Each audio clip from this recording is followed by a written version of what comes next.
have people that bring on exercise.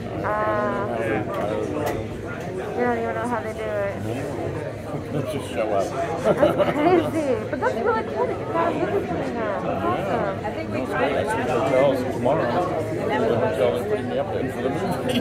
That's awesome. It's crazy. Hi, George. So nice to meet you. Congratulations on your award. Well, thank you. You've got a like ring. Congratulations. Thank you. Did you see that coming? Did you see that coming? Kind of. Great. He is. Which piece? Frankenstein. Do you have that one? Yeah. The butt. That's right.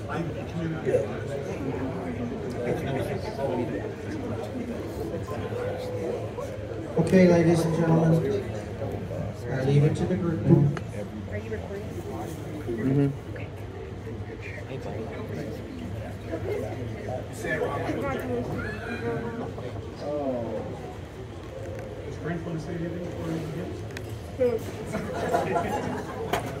Right. When have I ever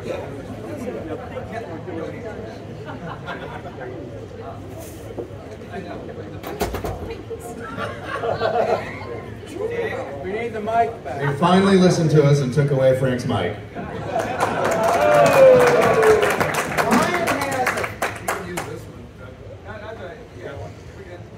Maybe I was doing the right thing.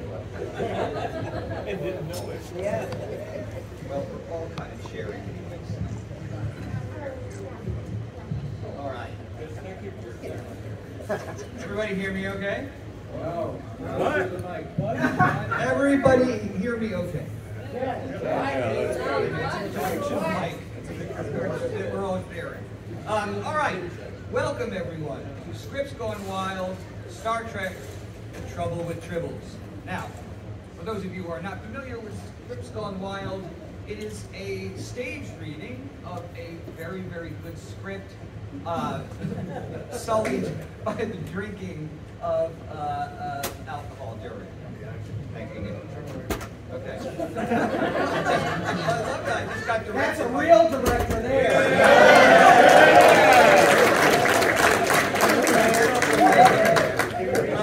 All right. So, and here's how it works. So, these lovely actors are all going to perform characters, sometimes several characters. We have to double up. And we will be drinking. Now, here's it. It works like this. If we, any of us, flubs a line, we have to take a little drink. If we miss a cue, we have to take a little drink. If we just mess up in general, we have to take a drink. On top of that, there will be a word, or words in this case, that any time that word is said during the script, we all take a drink. Okay. Now, that word for this particular script is going to be, words I should say, is going to be Sherman's Planet. So, when you guys hear Sherman's Planet, let us know. Because sometimes, we try to sneak by it. So, let me introduce everybody. Starting down on this end, Ryan Doon.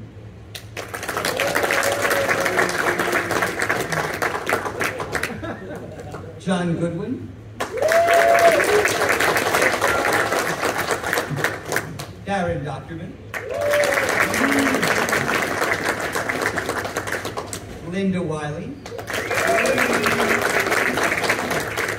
Dana Hope. I'm Frank Dietz. Margaret Christian. Kirk.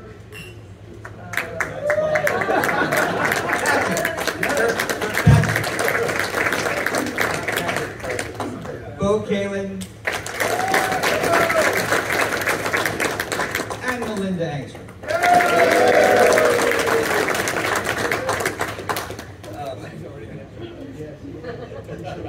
So, without further ado, and with apologies to David Gerald, let us begin. Our narrator is John Goodman. Star Trek, The Trouble with Tribbles. Fade in. Enterprise, flyby. Everybody. Okay. Beyond the rim of starlight. Interior briefing room. Kirk, Spock, and Chekhov are seated around the table. Chekhov is on the hot seat. Spock consults a tri-screen on tape.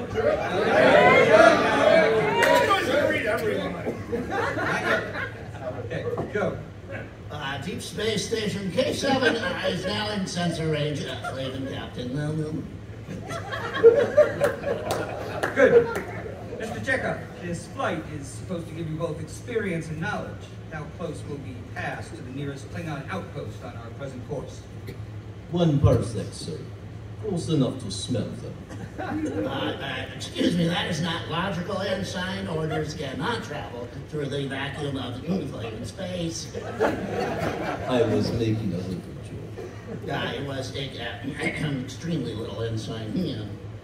Immediate past history of this quadrant, Mrs. Bond? Under dispute between the two parties since initial contact, the Battle of Denun 5 took place near here 23 solar years ago, so Flavin, inconclusive. Analysis of the disputed area. Undeveloped, yes. Sherman's planet.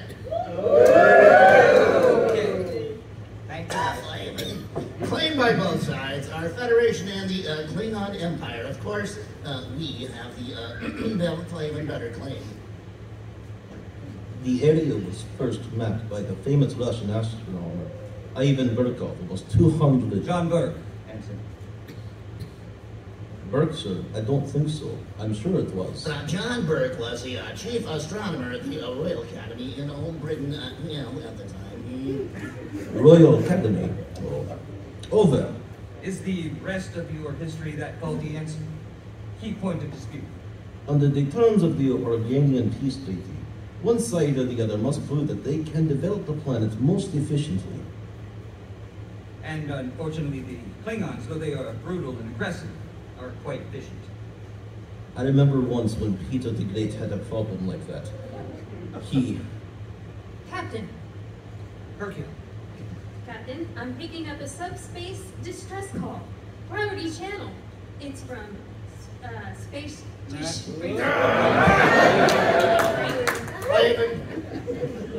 One moment, Captain. I have to drink.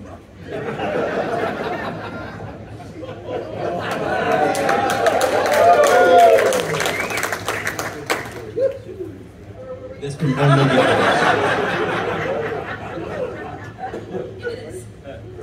Captain, I'm picking up a subspace distress call. Priority channel. It's from space stations K7. Code 1 emergency. That's a disaster call.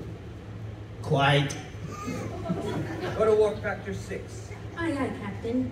Kirk snaps off the intercom, already half out of his chair and on the way to the door. All hands, this is a red alert. Man your battle stations. Repeat, this is a red alert. Man your battle stations. All right, shall we do the opening? Okay, ready? Space, the final frontier. These are the voyages of the Starship Enterprise. It's a 5-year mission to explore strange new worlds, to seek out new life and new civilization, to boldly go where no man has gone before.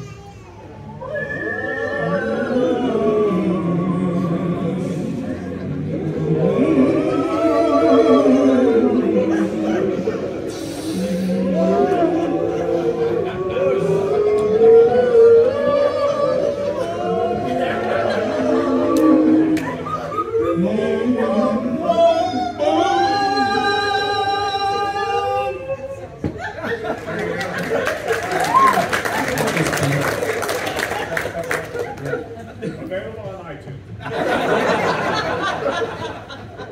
Captain's log, Stardate 4523.3. Deep space.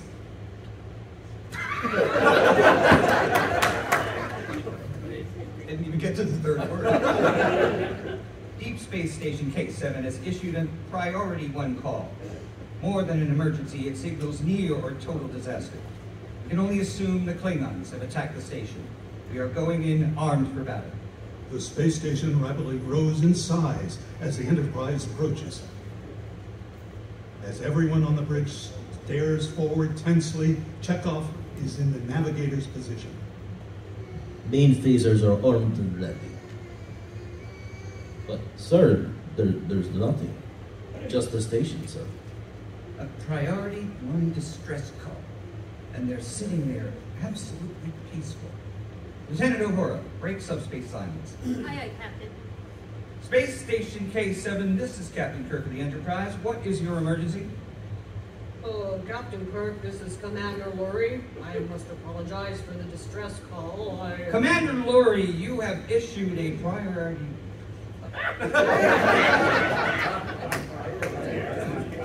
Commander Lurie, you have issued a Priority 1 distress signal. State the nature of your emergency. Perhaps you had better beam over. I'll try to explain. You'll try to explain. You'd better be prepared to do more than that. Kirk out. He starts towards the door, issuing orders as he moves. Mr. Chekhov, maintain battle readiness. Uhura, have the transporter room stand by. Mr. Spock, I'll need your help. Kirk waits for Spock to join him at the elevator. They step into it as we transition to space station. Larry, Barris, Lurie.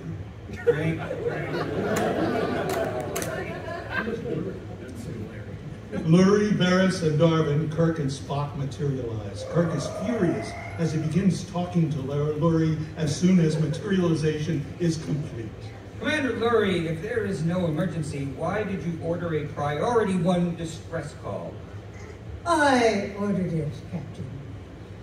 Captain Kirk, this is Niels Barris. He's out from Earth to take charge of the development project for Sherman's planet. And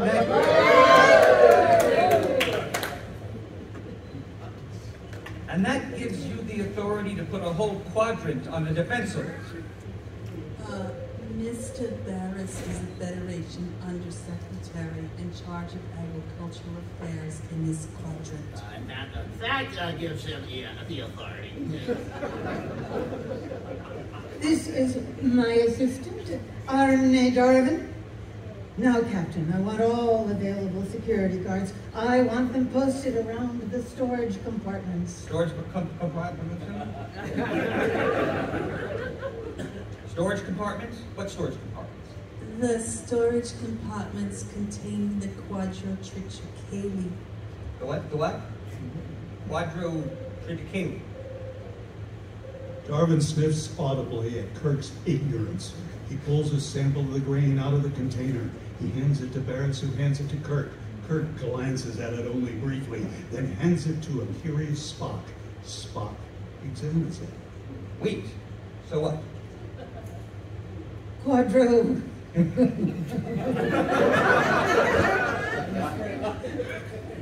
Give me your best shot.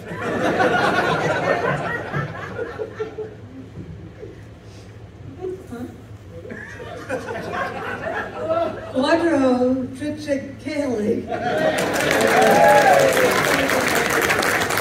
is not wheat, Captain. I wouldn't expect you or your first officer to know about such things. Quadrotriticale is a high-yield grain, a four-lobed hybrid of wheat and rye. Perennials also, if I'm not mistaken, the root grain triticale can trace its ancestry back all the way to the 20th century Canada when... I think you've made your point, Mr. Spock. Mr. Spock. Does Captain! Come from, sorry, but does he come from like another mirror universe? Actually, no. Go ahead, Mr. Lurie. Captain, quadrotriticale is the only Earth grain that will grow on Sherman's planet! Yeah. We have several tons of it here on the station, and it's very important that the grain reach Sherman's planet. A double. Mr. Barris thinks that Klingon agents may try to sabotage it. You issued a priority 1 distress call because of a couple of tons of wheat. Quadrotrichicale, but we just call it Kaylee for short. Kirk starts to look at Darwin, but he's not worth it. Of course, I... Mr. Barris, you summoned the Enterprise here without an emergency. Now you'll take responsibility for it. Misuse of the priority 1 channel is a Federation offense. I did not misuse the priority 1 channel. I want that grain protected. Captain Kirk, couldn't you at least post a couple of guards? We do get a large number of ships passing through. Well, that would be a logical precaution, Captain. The Sherman's planet, and we now imbibe. Planet's affair is of extreme importance to the Federation. Kirk looks at Spock as if to say, blast your logic. However, Spock is usually correct, so... Kirk to Enterprise. Enterprise here. Secure from general quarters. Beam over 2, and only 2, security guards. Have them report to Commander Lurie. Also, authorize shore leave for all off-duty personnel. Yes, Captain. Kirk out. Kirk, Starfleet Command is going to hear about this. A mere 2 men. Kirk looks at Barris for a long moment.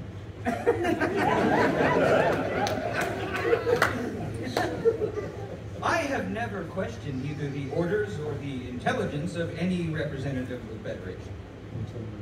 Until now.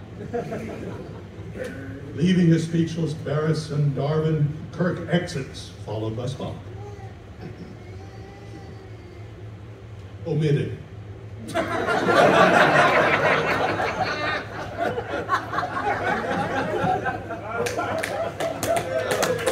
said it with such conviction, too.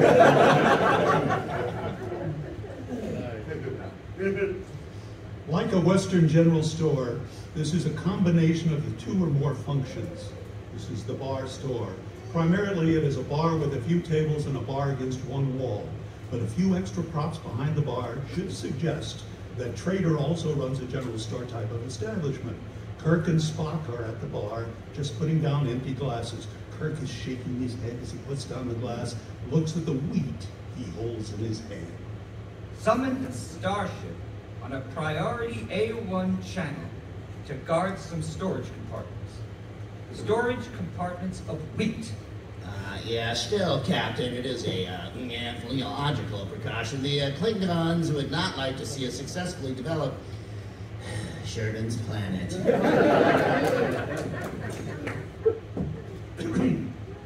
He and Spock are crossing toward the door on his last line.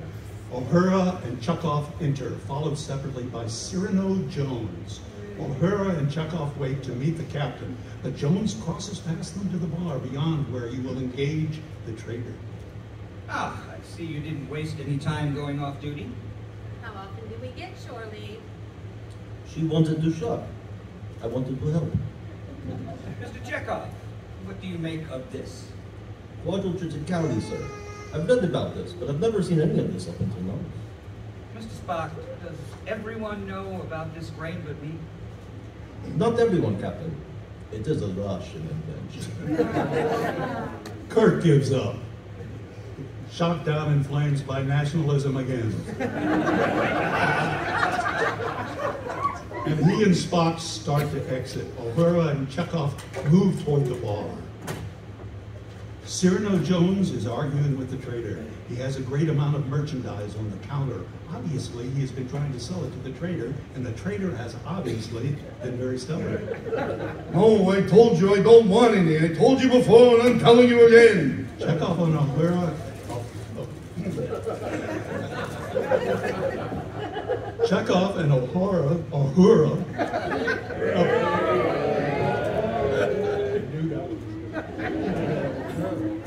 Chekhov and Uhura approach and wait for Trader's attention. I told you I don't want any spike and flame gems. I already have enough spike and flame gems to last me a lifetime. Cyrano shrugs. He starts to open his carry-all sack to put them away. How sad for you, my friend. You won't find a finer stone anywhere. The trader is frowning.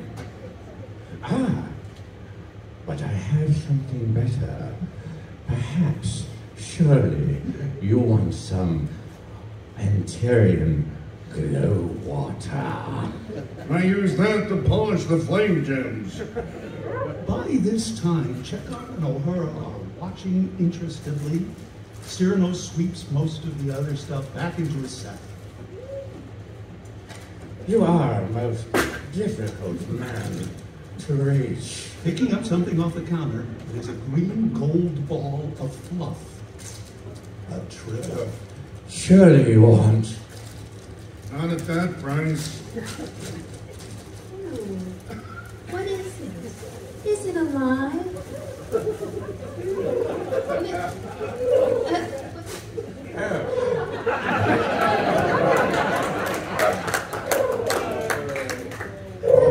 May I hold him? Oh, he's adorable. What is it? What is it? Will you please, ever so please tell me what it is? What is it? Why, little darling, it's a tribble.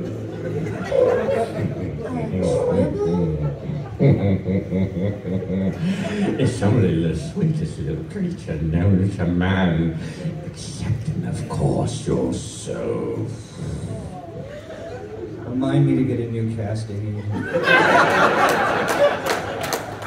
Hey, you're the one that keeps him drinking. Oh, it's purring. The tribble in the lieutenant's hands purrs and throbs. It is a ball of green gold fluff about the size of a large bean bag. Its purr is soft and high-pitched, like a dove's cooing.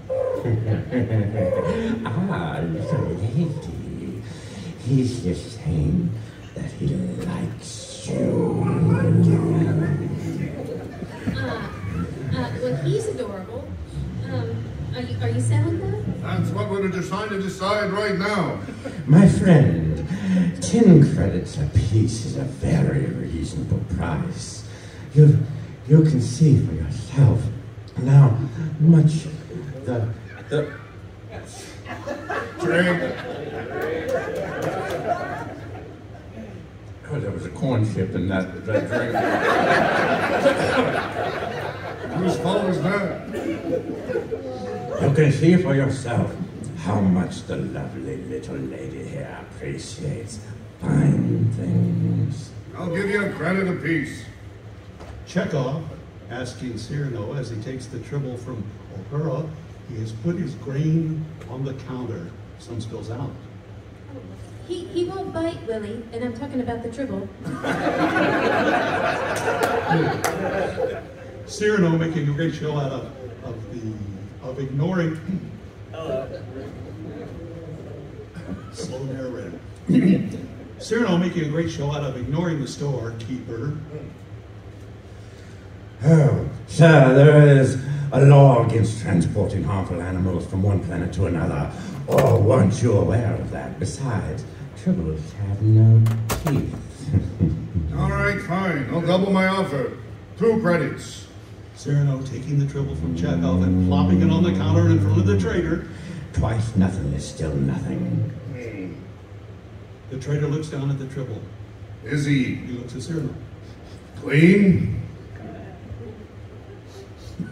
He's as clean as you are. I dare say a good deal cleaner. While they've been talking, the tribble has been inching along the counter toward the grain. It now reaches it. Well, if you don't want him, I'll take him. I think he's cute. Cyrano and the trader both notice this. Trader is annoyed. Cyrano beams. All right, 4. Is that an offer or a joke? That's my offer. That's a joke. But I can see that you're not interested. All right, 5. Cyrano returning quickly now that the trader is talking money. My friend, I tell you what I'll do for you. I can see that you're an honest man. I'll lower my price to 8.5. You're talking yourself out of a deal. 6. Not a cent more. 7.5. 7. Right, you're our 6. Tribble, happily munching on the grain, i.e. the grain is disappearing as the tribble throbs and croons contentedly. When can I have them? Right away. He starts pulling the tribbles out of his sack. Well, how much are you selling them for? Well, let me see now. 6 credits. Figure a reasonable markup for a reasonable profit, of course. 10% markup, 10 credits. Hell, thief. In fact, I'll sell you this one. Hey, he's eating my grain.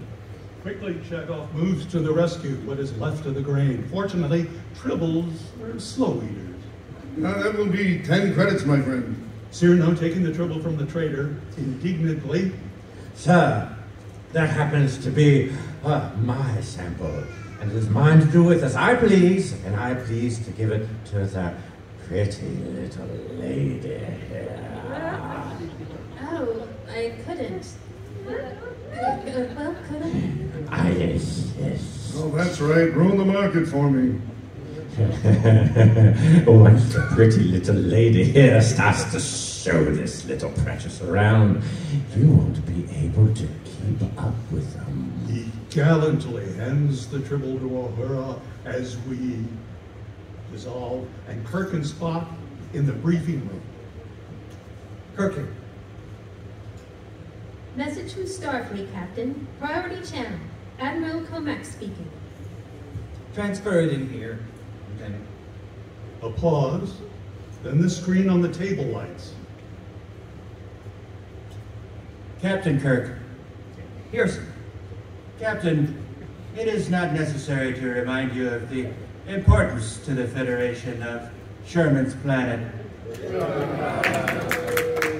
The key to our winning of this planet is the grain quadrotriticale. The shipment of it must be protected. Effective immediately, you will render any aid and assistance which Undersecretary Barris may require. The safety of the grain and the project is your responsibility. Starfleet out. Now that's just lovely. Yes, but not Flavin entirely unexpected, I've been saying. The panel bleeps again. Captain Kirk! Captain Kirk! I know it's me. We missed it too. I know what I did. Now, Well aware that he's having technical problems, Flavin, with his digital device. Almost there. Okay. Okay. Want to take that again? Sure. All right, cool. Captain Kirk! Captain Kirk! Kirk here. What's the matter with him? Sensors are picking up a Klingon battlecruiser rapidly closing in on the station. Commander. Wow. Sorry. Kirk is tight. Oh, I'm sorry. It's a tight shot on Kirk. I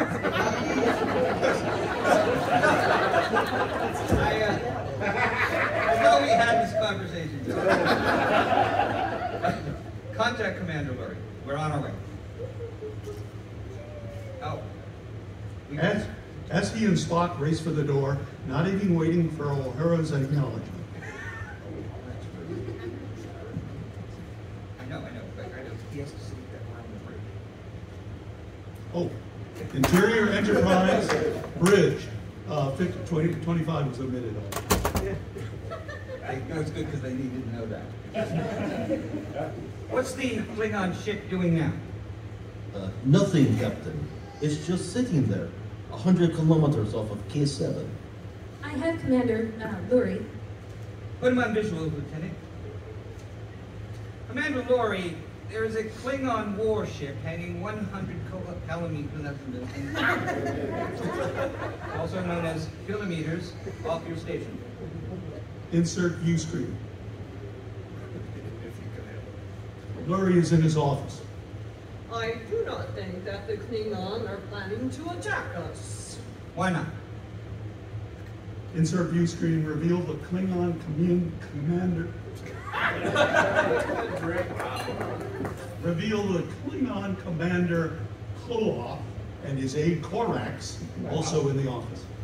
Because at this moment, the captain of the Klingon ship is sitting here in my office. We're beaming over. He and Spock start to leave the bridge as we fade out. End of Act 1. Actually, it only gets worse from here. How long was the show originally? It's over. Because I have a plane. All right, guys, let's take the air out of it. Let's move along faster, Sal. Are you ready? Yeah, we're ready. Okay. Act 2, fade in. Exterior space, shot of space station. Captain's log, Stardate 45242.2. A Klingon warship is hovering only 100 kilometers off.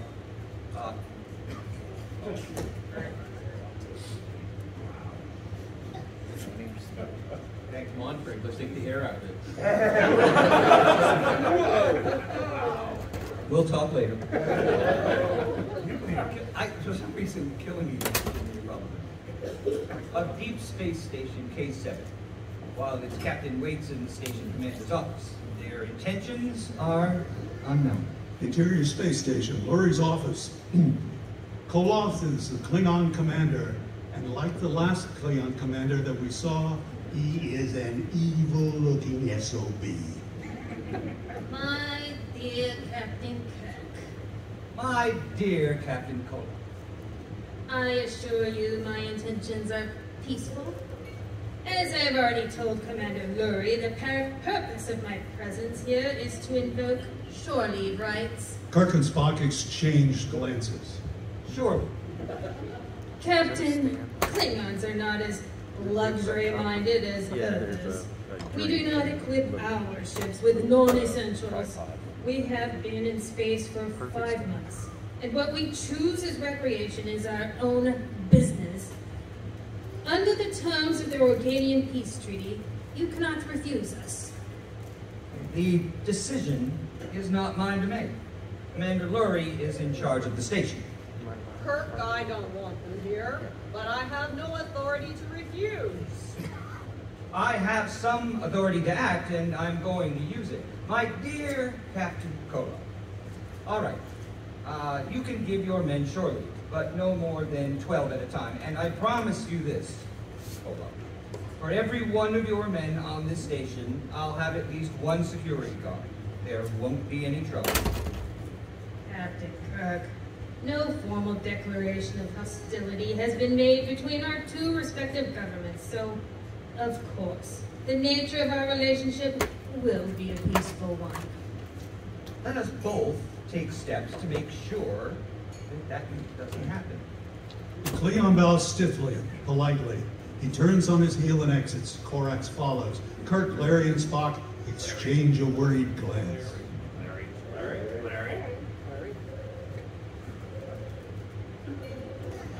Keep reading. Interior, recreation room of ship. Kirk and Spock enter. There are a few crewmen in the rooms. Scotty is at one table reading. Kirk moves up and peers at the title of the tape that Scotty is reading. It is a page reflected on a screen. Another technical journal? Why shouldn't I? Mr. Scott, don't you ever relax? But I am relaxing. Kirk nods. Of course you are. He moves over toward the group of people. McCoy and O'Hara are in the foreground of a knot of people. On the table is one larger tribble and at least 10 smaller ones. They're playing with them. How long have you had that thing, Lieutenant? only since yesterday. This morning, I found that he, she, had had babies. Well, I'd say you got a bargain. He picks up one of the tribbles and examines it curiously. Spock does likewise. Fascinating. Lieutenant Uhura, are you running a nursery?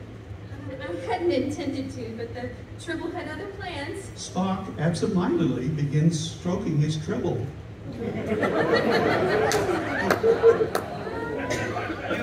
got this at the space station. A most curious creature, Captain. Its trilling seems to have a tranquilizing effect on the human nervous system.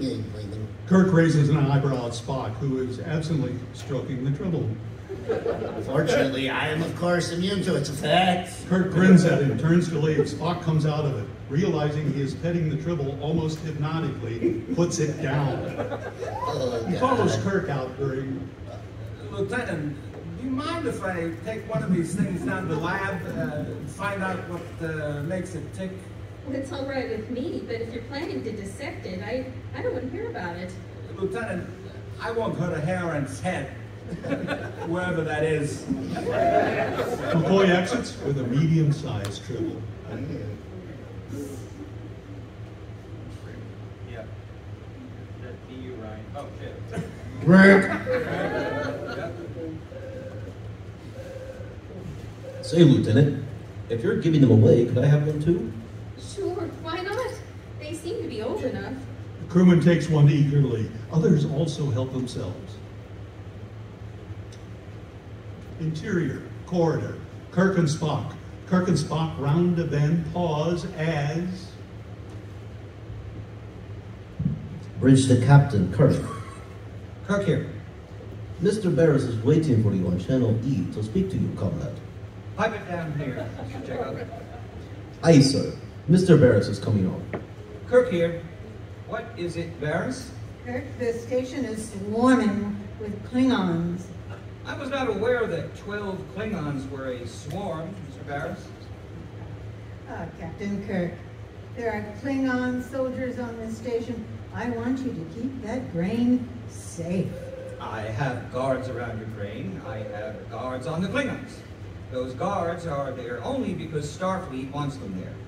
As for what you want, it has been noted and logged. Kirk out. Captain, may I ask where you will be landing? Sick bay with a headache. He exits. As we dissolve to interior lab, McCoy's lab. Bones is analyzing his...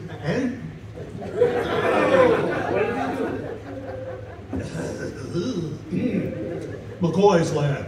Bones is analyzing a sample of something as Kirk enters. In the foreground is a box of tribbles. When you get a chance, Bones, I'd like something for a headache.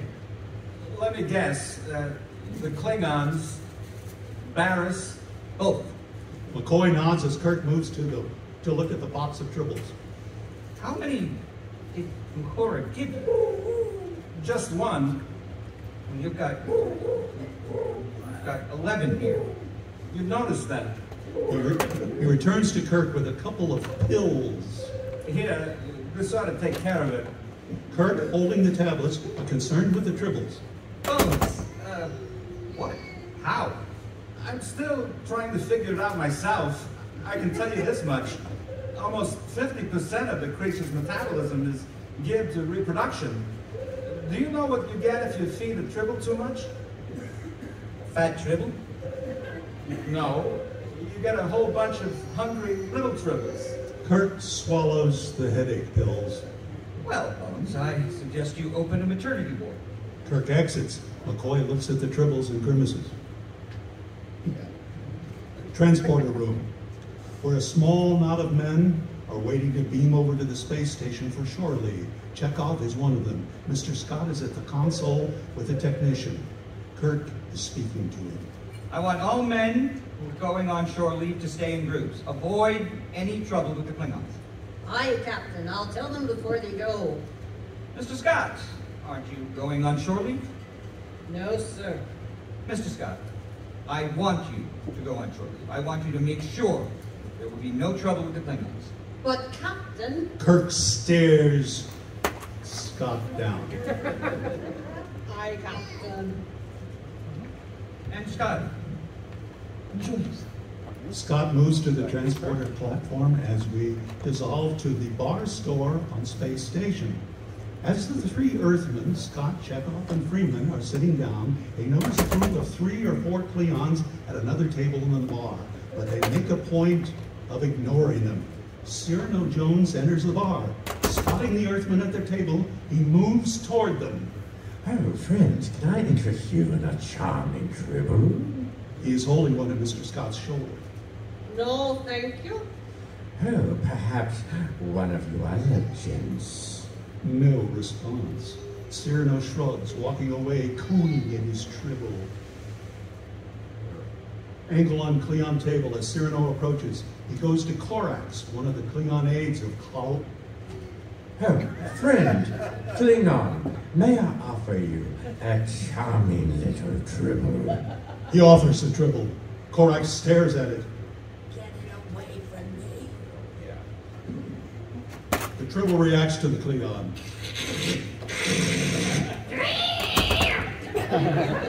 It rears back with an angry spitting hiss. The Klingon reacts just as violently to the tribble. They hate and fear little fuzzy things.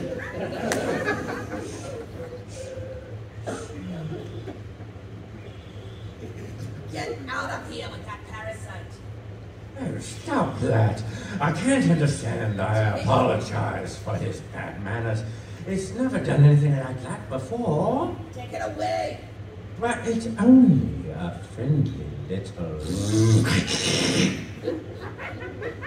Angle at the bar. Cyrano approaches Trader and puts the tribble on the counter. Sir, would you be willing to, in another little transaction, one of my little tribbles in exchange for a spot? As he says this, Trader looks at him and turns the pitcher upside down. A bunch of tribbles tumble out onto the counter in front of Cyrano. Cyrano looks at them and his voice trails off. As the Trader moves away, Cyrano shakes his head at the tribbles. Tisk, tisk, tisk. We follow a waitress now as she moves across the room to the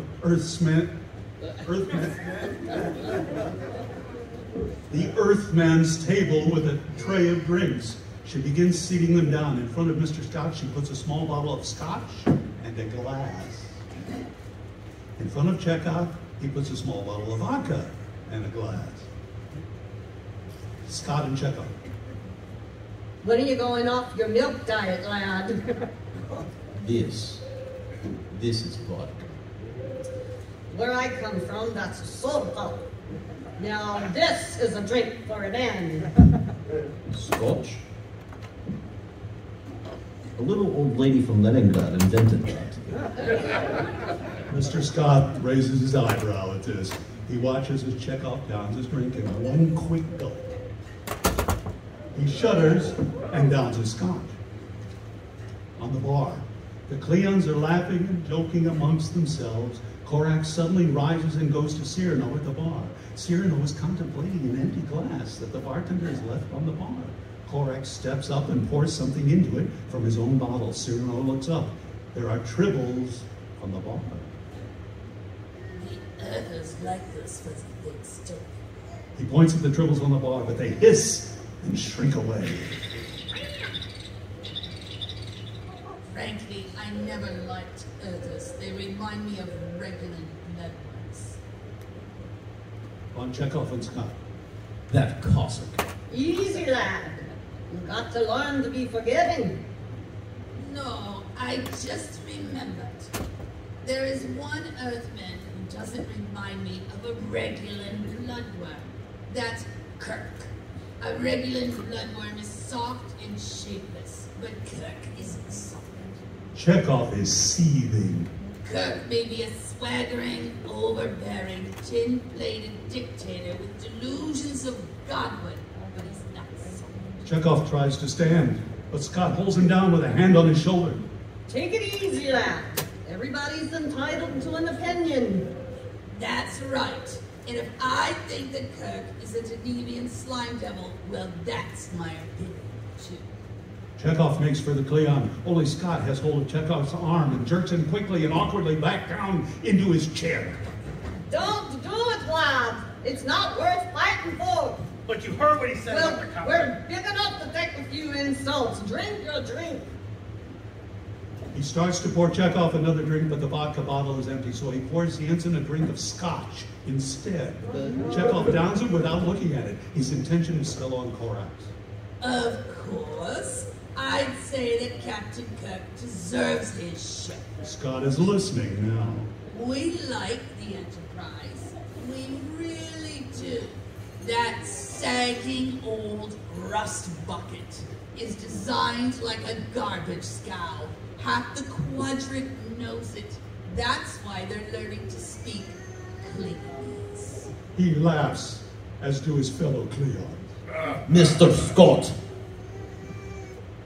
Laddie, don't you think you should rephrase that? You're right, I should. I didn't mean to say that the Enterprise should be hauling garbage. I meant to say that it should be hauled away as garbage. Without a word, Scott stands up and belts the Cleon across the chops. The Cleon is hurled clear across the room and onto the table of his friends. He collapses onto the floor with him in the center of it. All hell breaks loose. The Cleons and the Earthmen attack each other with a ferocity that is unparalleled in barroom brawl. Cyrano watches calmly. Trader is at the wall panel, yammering into it, but the noise of the fight keeps us from hearing what he has to say. Casually, Cyrano helps himself to a bottle and pours himself a drink. As the fight continues, the violence and ferocity of it should be very great. Cyrano watches calmly as World War III rages about him. The punchline of this whole sequence is that he's able to walk out of the bar untouched. As Cyrano strolls out of the bar, a squad of security men tear past him, running toward it. Cyrano watches them, toasts them with a bottle, and then the traitor snatches the drink from his hand. Fade out, end of Act 2.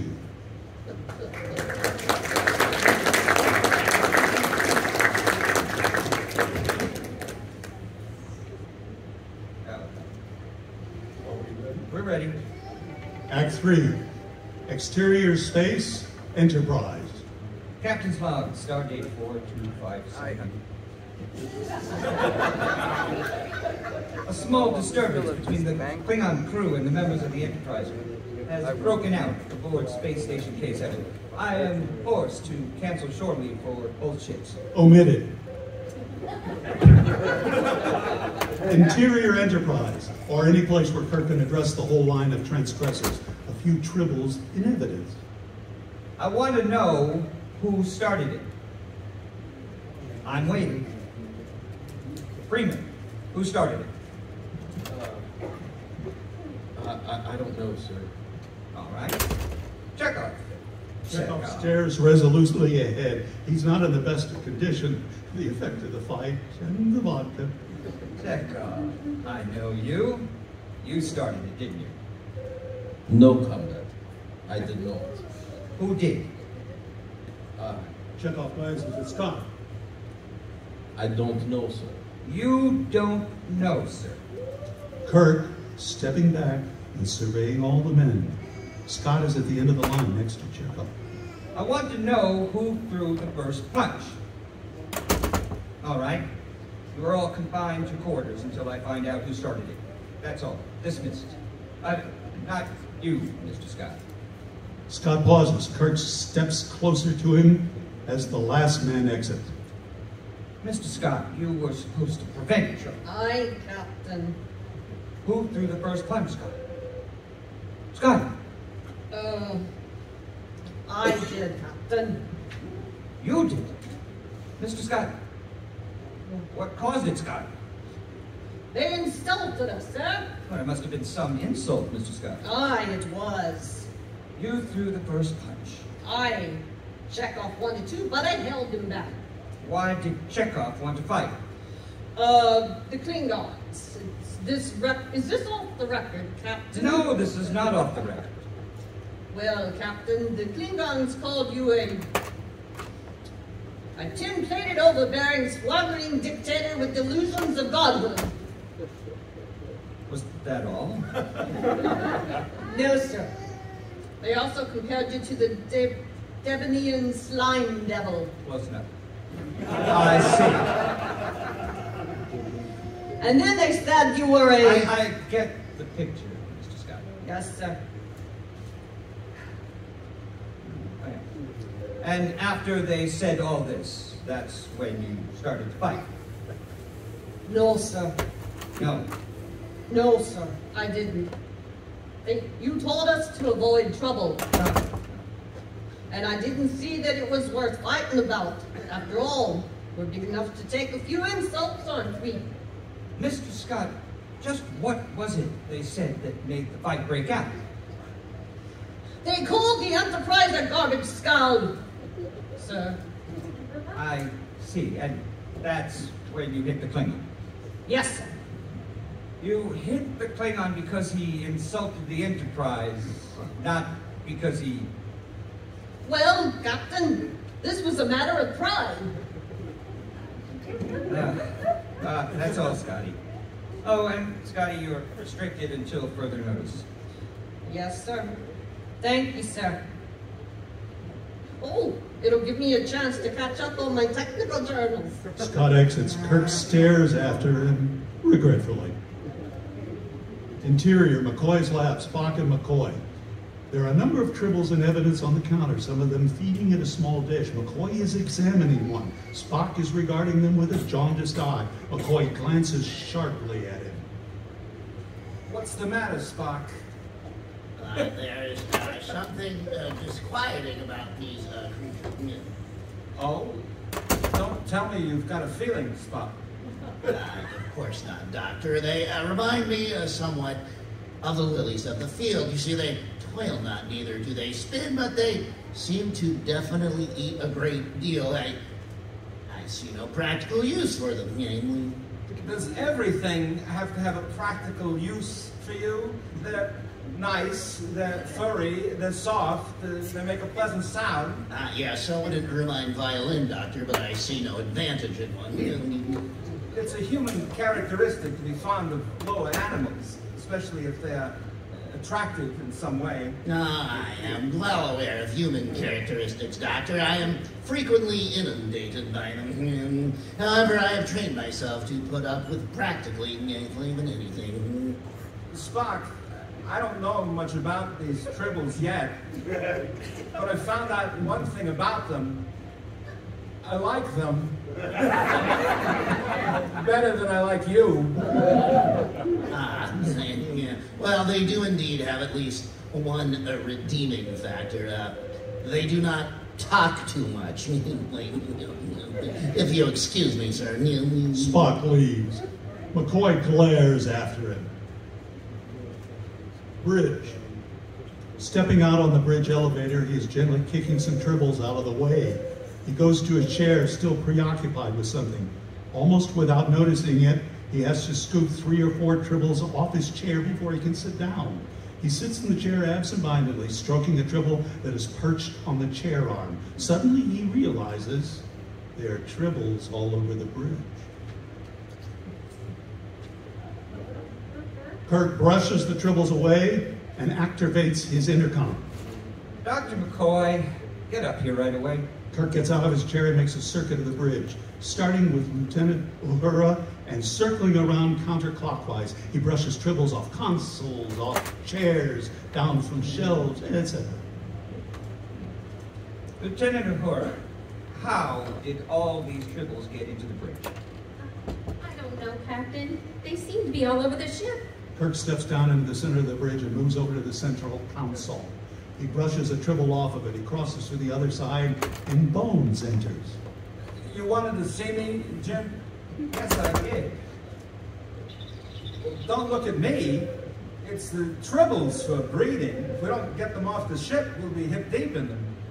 Explain yourself, Doctor. Well, the nearest thing I can figure is that they're born pregnant. It seems to be quite a time saver. Really? From all I can find out, they seem to be bisexual, reproducing at will. And brother, they got a lot of will.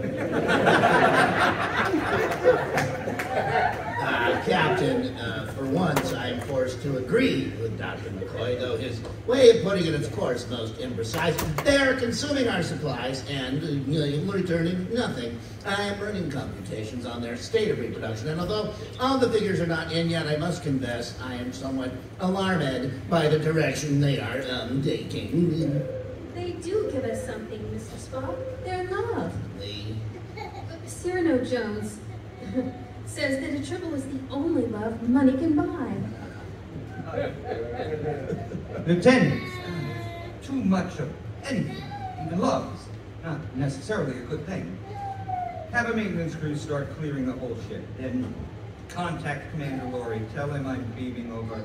Ask him to find Cyrano Jones. O'Hara nods and turns to a console. Kirk and Spock starts for the elevator, but pause long enough to remove some of the tribbles that have crawled back up onto the console. Lurie is standing. Cyrano Jones is sitting in a chair. Kirk is staring at him. Spock is standing thoughtfully. Captain Kirk, I am mystified at the tone of your voice. I have done nothing to warrant such severe treatment. Really? Surely you realize what would happen if you transferred the tribbles from their predator-filled environment to an environment in which their natural multiple proclivities would have no straining factors. Yes, what did you say? Oh, all right. By removing them from their natural habitat, you have, so to speak, removed the cork and let the genie escape. Barris and Darvin enter. If you mean, do I know they breed fast? Of course I do. That's how I maintain my stock. But breeding animals is not against regulations. Only breeding dangerous ones.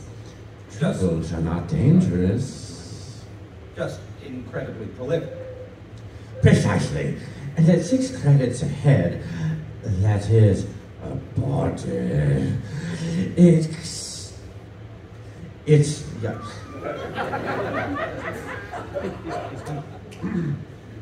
It mounts up. I'm a businessman after all. Now, if you'll excuse me. Cyrano exits. Barris looks as if he's about to speak.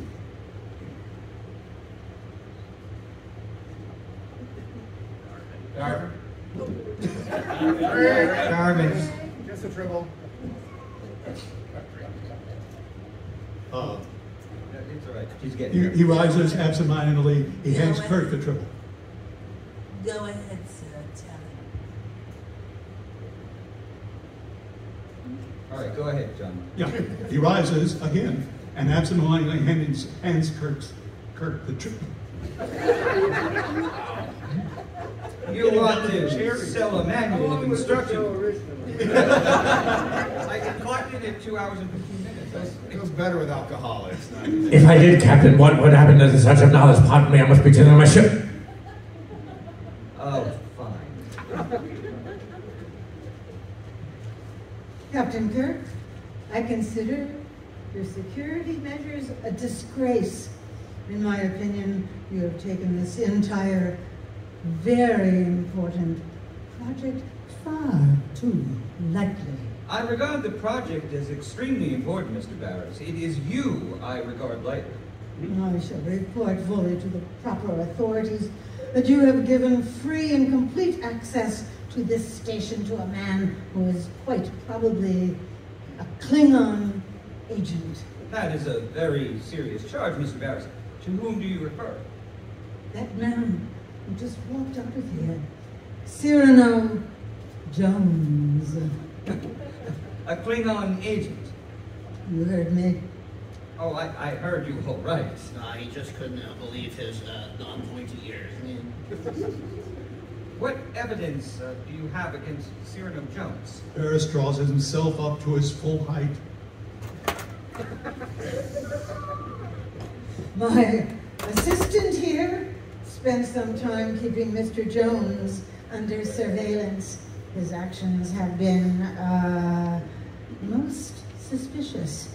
I believe He was involved in that little altercation between your man and the... Go on. What else have you got? Well, Captain, I've checked his ship's logs, and it seems that he was within the Klingon sphere of influence less than 4 months ago. The man is an independent scout. It's quite possible that he's also a Klingon spy. Actually, we have checked on the background of Mr. Jones. He is a licensed asteroid locator and prospector. He has never broken the law, at least not severely, and he has, for the past 7 years, obtained a marginal living by engaging in the buying and selling of rare merchandise, if you will, including, unfortunately, Tribbles. He's after my grain. He's out to sabotage the entire project. You have no proof of that.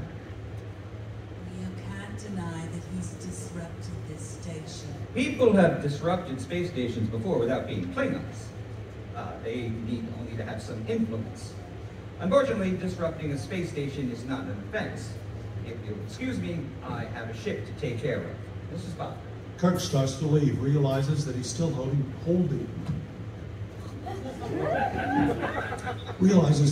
holding Cyrano's Tribble.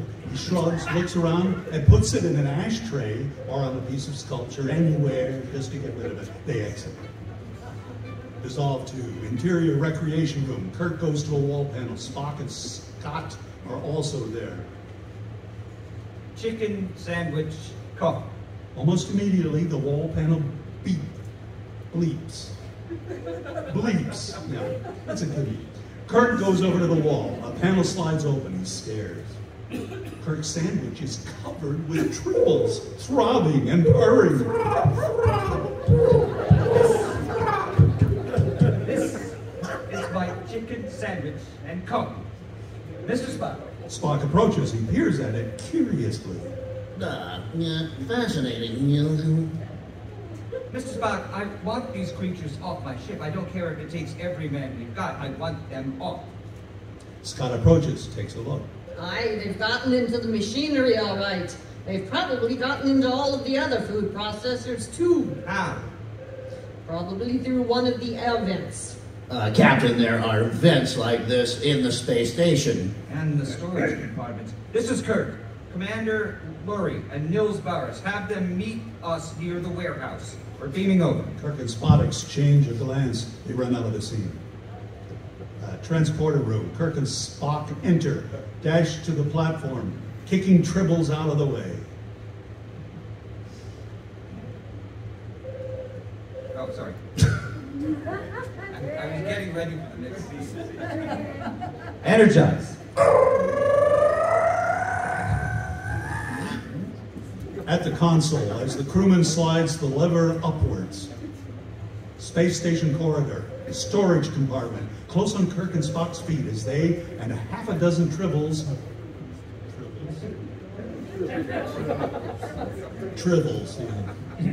and a half a dozen Tribbles materialize. Lurie and Barris, but not Darvin, come running to meet them. Oh, what's wrong? Plenty. If what I think has happened has happened. Kirk turns to the storage compartment door. There are 2 guards standing by it. There are lots of Tribbles in the corridor. Guard, is this door secure? Yes, sir. Nothing could get in. I hope so. Open the door. The guard moves to the wall panel and touches a magnetic key to the panel. At first, the door doesn't open. Open it. The guard fills with the key. Kirk watches, waits. Finally, he steps up and pushes the guard aside and pushes the door. It's not working, sir. It seems to be... What seems to be, we'll never know, because at that moment, the door slides open with a whoosh. This is immediately followed by a silent flop. Hundreds and hundreds and hundreds of Tribbles come tumbling out of the door, cascading down around Kirk, tumbling and seething and mewing and writhing and writhing and throbbing and mewling and thrilling and purring. What we can see of Kirk reacts. Fade out. End of Act 3.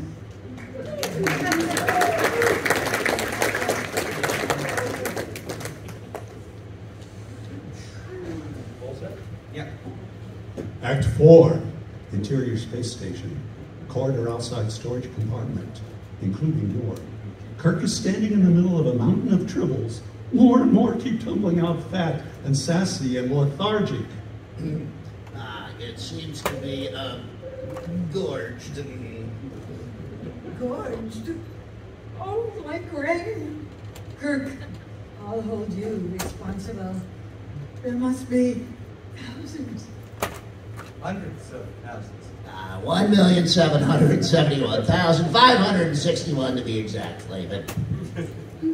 That's assuming one tribble multiplying with an average litter of 10 producing a new generation every 12 hours over a period of Flavin will carry the 3 days. Yeah. That's assuming that one got in here 3 days ago. Also allowing for the amount of grain consumed and the volume of the storage compartment, and if you carry the Kirk, you should have known. You're responsible for turning the development project into a total disaster. Mr. Barris. Kirk, I'm through being intimidated. You've insulted me, ignored me, walked all over me. You've abused your authority and rejected my requests. And this is the result. I'm going to hold you responsible. Kirk, thoroughly angry, but thoroughly cool, reaches out, grabs Barris by the coat front. Barris, shut up, or I will hold you in irons. As McCoy approaches, Kirk releases. Getting very As McCoy kinky. approaches, Kirk releases Barris, who hauls himself together. Jim, I think I've got it. All we have to do is stop feeding them. Once they stop eating, they'll stop breeding. Now he tells me. And McCoy looks at the tribbles on the corridor floor. He is kneeling curiously. Captain, this is most odd. This tribble is dead. So are all of these. McCoy and the others begin examining the tribbles more carefully. McCoy uses his funburger. Oh dear. This one is alive. A lot of them still alive, but they won't be for long. The logical assumption is that there is something in the grain. Bums, I want a complete analysis of the tribbles, the grain, everything. I want to know what killed them. I still haven't figured out what keeps them alive. Look, I'll let you know as soon as I find anything. McCoy, his arms laden with tribbles, etc., moves off. Kirk, that won't do you any good. The project is ruined. Starfleet will hear of this disaster. There'll be a board of inquiry, and they'll roast you alive, Kirk. I'm going to be there to enjoy every minute of it. All right, but until that board of inquiry convenes, I am still captain. We have two things to do. First, find Cyrano Jones. And second, close that door. Space station. Lurie's office. Crewman escort Cyrano Jones into the room, then begin removing excess tribbles. Kirk and Spock and Lurie are discussing something. Barris is waiting at the door, looking for Darwin. Koloth enters, followed by Korax. What do you want? An official apology, Kirk, addressed to the High Klingon Command.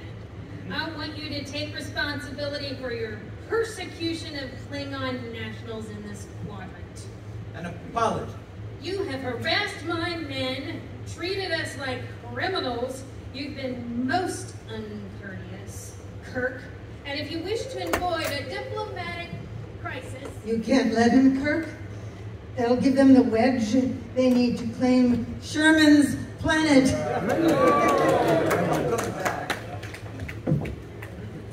It's a good one.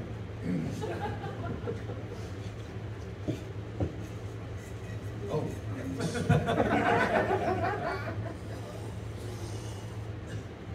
Done. I I believe more than the word of an agreed Klingon commander will be necessary for that, Mr. Barris. As far as Sherman's planet is concerned, Captain... Oh, yeah.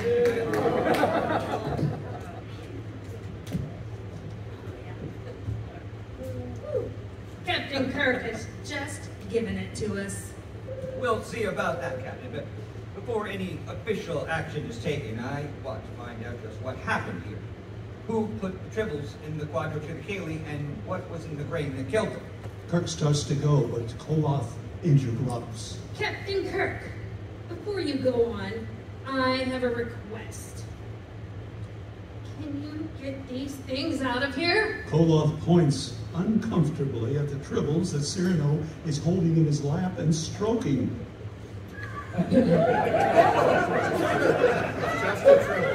Kirk gestures to a crewman. The man takes the Tribbles and moves to the door, just as Darwin enters.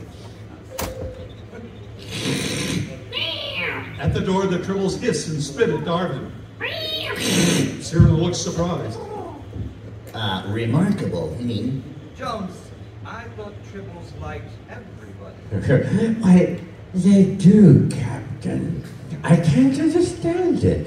Last time I saw them act like this was in the bar. What was in the bar? Klingons, him, for one. He points at Corax. Kirk steps over, picks up a nice big fat Tribble. He moves to Corax, extends the Tribble. The Tribble hisses and reacts. You're right, Jones. He repeats the act with Koloth, who shrinks away. They obviously hate the Tribbles, and the Tribbles rear back and hisses. Bones enters with a tricorder in time to hear. They don't like Klingons. He moves to Spock. The Tribble purrs. They do like Vulcans. I never thought you had in you, Spock. Obviously, the Tribble is an extremely perceptive creature, Captain.